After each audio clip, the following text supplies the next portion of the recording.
bagus.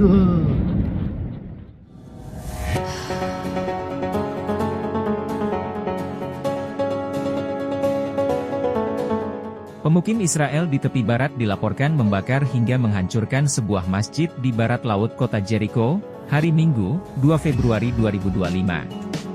Diketahui sebelum aksinya dilakukan mereka menumpahkan cairan yang mudah terbakar di dalam masjid.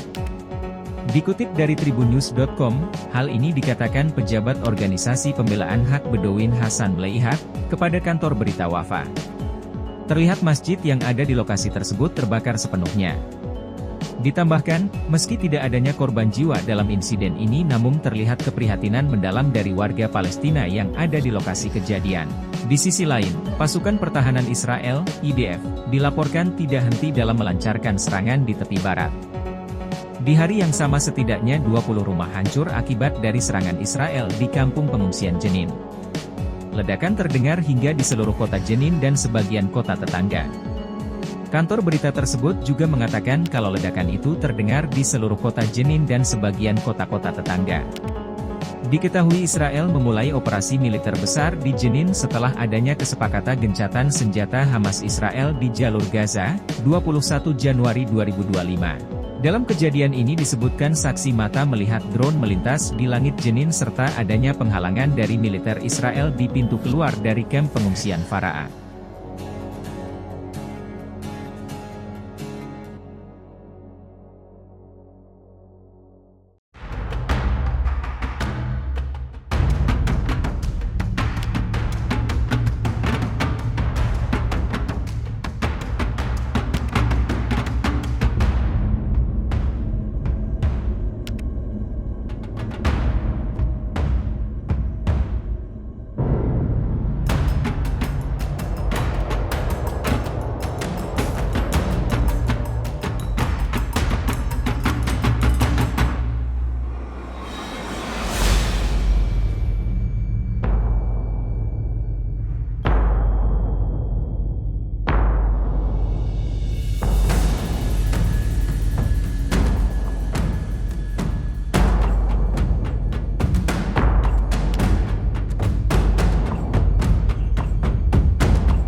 Download Tribun X sekarang, menghadirkan lokal menjadi Indonesia.